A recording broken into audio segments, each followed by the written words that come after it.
Bapak Ibu, para pegiat pendidikan dimanapun berada, saya akan mempresentasikan tentang praktik baik pembelajaran jarak jauh daring di daerah dampingan Wahana Visi Indonesia. Ya, perkenalkan saya Martin Satu Sambo dari Wahana Visi Indonesia Nasional Papua. Kami memperkenalkan organisasi kami. Pertama, Yayasan Wahana Visi Indonesia. Kami adalah yayasan sosial kemanusiaan Kristen yang bekerja untuk membuat perubahan yang berkesinambungan pada kehidupan anak, keluarga, masyarakat yang hidup dalam kemiskinan. Dan juga WVI mendedikasikan diri untuk bekerja sama dengan masyarakat yang paling rentan tanpa membeda-bedakan agama, ras, etnis, dan jenis kelamin. Bapak Ibu, kami ada dari ujung barat di Nias sampai dengan di Papua. Ini adalah kantor-kantor kami untuk sampai dengan 2021. Kami punya visi kami untuk setiap anak hidup utuh sepenuhnya, dan doa kami untuk setiap hati tekad untuk mewujudkannya. Yang saya presentasikan hari ini adalah beberapa praktek yang kami sudah lakukan di beberapa daerah, bukan hanya di Papua, tapi juga ada beberapa dari daerah lain di Kalbar dan juga di NTT. Saya memulai presentasi ini dengan mengutip kata Pak Menteri, Pak Nadiem Makarim, bahwa guru penggerak itu adalah yang mengutamakan muridnya dari apapun, bahkan dari karirnya pun dia lebih mengutamakan muridnya dan pembelajaran muridnya. Karena itu dia akan mengambil tindakan-tindakan tanpa disuruh, tanpa diperintah untuk melakukan yang terbaik. Ini juga yang akan ada di dalam presentasi saya, bagaimana dedikasi para guru di beberapa daerah 3T dalam memperjuangkan pendidikan anak di masa pandemi COVID-19 ini. Dalam surat edaran nomor 15 tahun 2020, kita tahu bahwa pelaksanaan belajar dari rumah selama pandemi COVID-19 ini bertujuan untuk paling tidak ada 4 yang sudah disebutkan, bahwa yang pertama memastikan pemenuhan hak anak, itu sudah pasti, peserta pendidik, kemudian melindungi juga warga satuan pendidikan dari dampak buruk COVID-19, kemudian mencegah penyebaran dan penularan COVID, dan juga yang pastinya adalah pemenuhan dukungan psikososial. Ya, karena pasti ada perubahan dalam baik tatanan hidup anak, orang tua, bahkan seluruh masyarakat. Nah, untuk pendidik pastinya juga terjadi. Nah, metode pembelajaran jarak jauh yang ada di daerah 3T yang kami sampaikan hari ini, yaitu ada belajar di radio. Nah, nanti saya paparkan prakteknya dari Kabupaten Jayawijaya di Papua. Kemudian juga belajar di televisi, salah satu juga di Papua, dan juga ada beberapa yang kunjungan rumah. Memang tema hari ini memang tentang bagaimana teknologi digunakan, dan di dalamnya pun beberapa hal sudah diupayakan meskipun dengan kondisi yang terbatas. Nah, beberapa tips yang kami sudah bisa praktekkan sebenarnya adalah yang pertama di radio. Yang pertama memang harus disampaikan oleh guru supaya jadwal program ini tersebar luas. Nah, ini karena bisa jadi banyak orang tua juga belum mengetahui jadwal-jadwal belajar, kemudian siaran-siaran yang lain terkait dengan pendidikan di radio. Yang kedua, melakukan siaran langsung secara interaktif, misalnya menggunakan kuis atau promosikan permainan. Ini juga menjadi daya tarik. Mendukung peserta didik untuk berinteraksi melalui telepon. Nah, jika memungkinkan, bisa juga SMS dan disertai dengan kuis. Ini juga sangat menarik perhatian anak-anak khususnya. Nah, materi pembelajaran dipilih sesuai kebutuhan. Jadi guru yang sudah dipersiapkan atau sudah mempersiapkan diri, mereka akan memilih tema-tema, baik itu karakter, kecakapan hidup, keagamaan, pola hidup sehat, dan seterusnya. Untuk kunjungan di rumah, memang ini beberapa hal yang lebih sulit dilakukan, memang karena guru akan perlu print, perlu fotokopi, itu kemudian harus mengantar atau harus mengantarkan kepada siswa, berisi aktivitas-aktivitas, baik itu permainan, ringkasan pembelajaran sederhana, bahkan buku pembelajaran dan buku cerita. Nah, tapi dilengkapi dengan penilaian sederhana, sebenarnya bentuknya adalah jurnal. Setiap hari anak akan mengisi jurnal apa yang mereka pelajari, bahkan kita bisa di dalam jurnal itu ada berisi tentang apa sih yang mereka rasakan, apakah senang, apakah susah, atau ya pergumulan masing-masing bisa dituangkan di dalam jurnal itu sehingga menjadi feedback bagi guru. Tapi juga sebenarnya kalau masih memungkinkan ada WA, meskipun mungkin delay karena memang jaringan, masih diupayakan oleh para guru. Kemudian memberikan umpan balik kepada siswa tentang tugas yang diberikan, karena setelah diantar, dikumpulkan guru lagi, pasti berikutnya bisa dikasih feedback. Yang berikut adalah berkomunikasi dengan orang tua. Ini penting sekali karena tanpa dukungan dari orang tua, saya pikir ini sangat mustahil bisa terjadi ya, dan bahkan anak tidak bisa maksimal dalam belajar di rumah. Dan terakhir adalah memberikan kesempatan siswa untuk mengirim pertanyaan kalau mereka menghadapi kesulitan. Sebelumnya di beberapa kabupaten yang kami dampingi, kami mengikuti sosialisasi surat edaran dari Kemdikbud tentang bagaimana pedoman belajar di rumah. Nah, ini dilakukan lagi di level kabupaten. Memang para guru-guru yang hadir di dalam pembekalan ini, sosialisasi bagaimana melakukan belajar dari rumah, ada yang berjuang harus bergeser dari tempat mereka yang tidak ada sinyal untuk mencari sinyal supaya bisa mendapatkan kita sebut sebagai sosialisasi atau pembekalan bagi guru sebelum melakukan BDR. Nah, ini contoh modul pembelajaran EPP Merdeka Belajar, kami sebutnya seperti itu karena sesuai dengan kreativitas guru, tetapi karena menggunakan teknologi yang internet, karena bisa bergeser ke daerah yang ada sinyal, dan mereka akan membaca artikel, kemudian berita di internet untuk mempersiapkan tema-tema yang mereka sudah pilih. Contoh di sini adalah PHBS atau Germas. Nah, bahan ajar ini dipersiapkan untuk saat proses mengajar di tempat mereka masing-masing. Ini contoh dari Manggarai Barat, NTT. Nah, untuk belajar lewat radio, kami memaparkan di sini tentang praktik baiknya ada di Kabupaten Jayawijaya. Ini kerjasama antara WVI, Dinas Pendidikan, dan juga RRI. Apa yang dilakukan di mana RRI itu menyiarkan secara langsung pembelajaran di RRI. Nah, di sini ada guru dan juga ada dari forum anak. Jadi forum anak berperan juga sebagai bisa menjadi perantara bagaimana komunikasi dan juga bisa bertanya. Dan beberapa tema yang dibahas itu juga pasti menyangkut tentang anak. Biasanya mereka akan hadir dan ada sesi khusus di mana mereka yang akan melakukan siaran. Intinya adalah guru hadir di RRI untuk memberikan tema yang sudah mereka siapkan dan ada interaktif. Nah, untuk selama libur kemarin, setelah libur, karena tidak ada lagi guru yang mengajar di RRI, kami ganti dengan kelas inspirasi. Nah, beberapa tokoh-tokoh inspiratif yang kami sudah pilih untuk bisa membagikan tentang perjuangan mereka, semangat meraih cita-cita, mengejar mimpi mereka, sampai di posisi sekarang ini. Nah, kita berharap ini juga menjadi motivasi, menjadi semangat bagi anak-anak yang mendengarkan, bahkan disiarkan kepada seluruh pendengar RRI.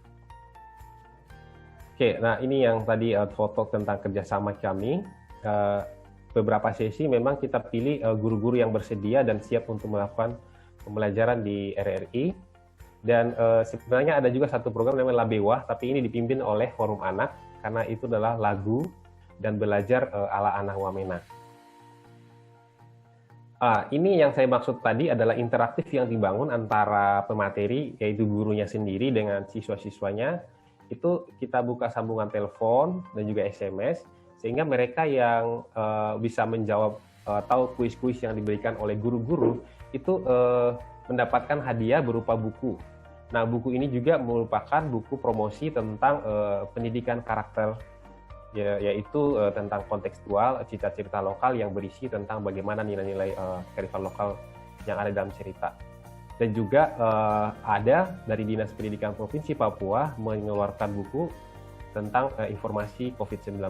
Berharapnya ini dua menjadi tandem yang baik bagaimana anak terus mendapatkan informasi yang baik tentang COVID-19, baik dari pencegahannya dan seterusnya. Nah, jadwalnya untuk waktu masih belajar sebelum masuk libur, itu untuk jenjang SD 2 hari, Selasa dan Kamis, kemudian jenjang SMP Senin dan Jumat. Sedangkan kelas inspirasi setiap Senin sampai Jumat setiap pukul 12. Modul belajar mandiri berikutnya ini adalah kerjasama juga dengan WVI, kemudian Dinas Kabupaten Jayapura, Jayawijaya, Manggarai Barat, dan beberapa kabupaten yang lain yang kami dampingi. Yang menjadi kekuatan di sini adalah peran serta orang tua untuk mendukung PJJ, di mana mereka akan datang ke sekolah, karena di sekolah ada guru yang piket setiap hari untuk menyiapkan modul-modul ataupun pembelajaran mandiri. Ya, seperti ini misalnya anak-anak yang sudah mendapatkan modul dan sesuai dengan tingkatan kelasnya masing-masing. Nah, penggunaan teknologi yang masih bisa mendapatkan sinyal walaupun sangat terbatas karena memang delay-nya cukup waktu juga, sehingga informasi biasanya apalagi kalau kirim foto sangat susah dan lama baru terkirim. Nah, ini salah satu praktik baik dari Wamena, di mana seorang guru wali kelas di webinar sebelumnya kami hadirkan juga di webinar yang kami lakukan bersama dengan dinas, dan juga mereka menyampaikan bagaimana menggunakan WA Group untuk bercerita kepada siswa-siswanya, bahkan menjadi tempat pembelajaran. Nah, misalnya menyapa, kemudian pada saat materi memaparkan materi, nah bahkan ada diskusi di situ, tanya jawab dan seterusnya. Nah, WA ini sebagai media komunikasi juga dengan orang tua yang masih memiliki, tapi memang angkanya sangat kecil sekali orang tua yang memiliki smartphone. Proyek-proyek sesuai dengan tema yang dibuat oleh para guru itu akan dikerjakan oleh siswa dan diberi tenggat waktu, baik itu proyek harian maupun proyek mingguan dan seterusnya. Itu bisa dilakukan siswa dan orang tuanya bisa melakukan foto dan dikumpulkan kepada wali kelas. Nah, untuk belajar di televisi itu memang kami menganjurkan juga tetap mengikuti program dari Kemendikbud, yaitu program BDR di TVRI, di mana guru juga mengetahui jadwalnya dan siswa, sehingga ada komunikasi di mana pada jam segini misalnya SD, maka silakan dengarkan dan tuliskan dalam jurnal apa yang dipelajari, dan itu bisa menjadi penilaian, bahkan tempat bagi siswa juga untuk bisa belajar lebih banyak. Di Kabupaten Jayapura, pemerintah juga punya satu channel namanya TV Kenambai Umbai. Di sini juga guru dan siswa menyepakati jadwal, di mana jadwal mereka yang harus menonton dan menuliskan apa yang mereka dapatkan, dan itu dimonitor oleh guru. Nah, untuk daerah yang memang sangat susah dalam menjaringan, memang harus ada guru yang berkunjung ke rumah. Ini beberapa daerah yang kami layani juga. Dimulai dengan persiapan bersama, seperti yang saya bilang sebelumnya, bahwa guru sudah mengetahui saat melakukan PJJ, maka ada beberapa protokol kesehatan yang harus dipatuhi, menggunakan masker, cuci tangan, kemudian jaga jarak, itu juga sudah diketahui oleh semua guru sebelum melakukan kunjungan ke siswa. Ada juga kelompok-kelompok kecil, dan itu memang maksimum hanya 5 orang, supaya tetap memperhatikan protokol kesehatan tadi. Nah, alur implementasi pelaksanaan BDR ini contohnya di Manggarai Timur, itu kita memang ada pemetaan dulu, karena biasanya memang pasti guru sangat tahu di mana posisi siswanya kalau di daerah 3T. Setelah itu akan membuat jadwal, dan ini dikomunikasikan ke orang tua, dan sekolah juga akan berkoordinasi dengan pihak desa dan menyampaikan rencana pembelajaran ini. Lalu ada juga pembagian APD dan juga promosi tentang protokol kesehatan harus dipatuhi pada saat guru berkunjung dan seterusnya. Nah, ini contoh RPP atau yang dibuat sangat sederhana, dan kami sangat salut karena bisa dibuat seperti ini, sudah sesuai dengan yang mereka butuhkan. Walaupun sederhana, tapi kalau kita lihat di sini menggunakan media belajar atau sumber belajar yang memang ya ada di wilayah anak atau di lingkungan anak sendiri. Nah, sehingga pada saat implementasinya, guru dan siswa pada saat melakukan pembelajaran pun tetap memperhatikan protokol kesehatan. Dan kita lihat di sebelah kiri itu juga adalah bagaimana guru bisa tetap memonitor perkembangan siswanya, baik itu kehadirannya dan juga rekap nilai. Ini adalah beberapa tema-tema yang mereka lakukan sesuai dengan apa yang ada di lingkungan mereka, dan mereka merangkumnya di dalam sebuah jurnal yang saya sebutkan di atas tadi. Bagaimana perasaan anak selama melakukan BDR ini, kemudian apa yang dia dapatkan, karena pada saat pembelajaran ini guru seperti ya menyenangkan ya, istilahnya pembelajaran yang bermakna itu mereka lakukan, dan di akhir mereka akan ditanya apakah yang kamu dapatkan dalam pembelajaran ini, dan kira-kira ada lagi nggak yang harus ditanyakan, kemudian didiskusikan. Itu juga ada di pojok pertanyaan. Tantangan dan rekomendasi yang kami bisa petik dari pembelajaran yang kami dapatkan sebagai berikut. Terbatasnya fasilitas itu sudah sangat jelas di daerah 3T, baik itu listrik itu yang paling utama, kemudian televisi, kemudian jaringan telekomunikasi itu juga menjadi tantangan. Dan kemudian masih terbatasnya informasi kepada orang tua tentang cara mendampingi anak selama belajar di rumah. Itu juga karena memang pada saat pandemi ini juga orang tua tetap berusaha untuk menafkahi keluarga, mereka harus berkebun, ke sawah, dan beberapa mata pencarian lain, sehingga boleh dikatakan itu juga menjadi tantangan bagi setiap keluarga. Kapasitas guru sangat bervariasi dalam melakukan pembelajaran selama pandemi COVID ini.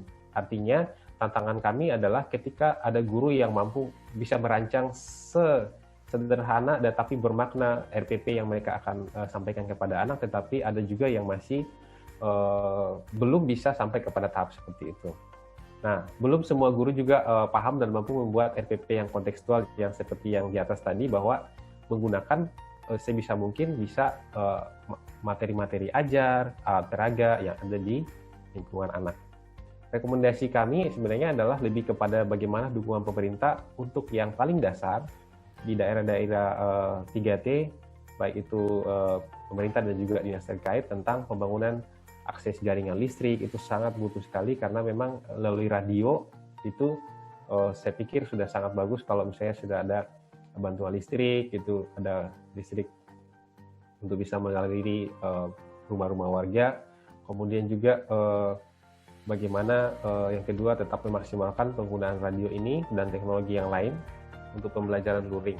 Dan karena kita tidak bisa memaksakan secara cepat perubahan yang ada, sehingga sebisa mungkin menggunakan apa yang sudah ada di daerah-daerah 3T. Oke, demikian presentasi dari saya, Bu. Terima kasih.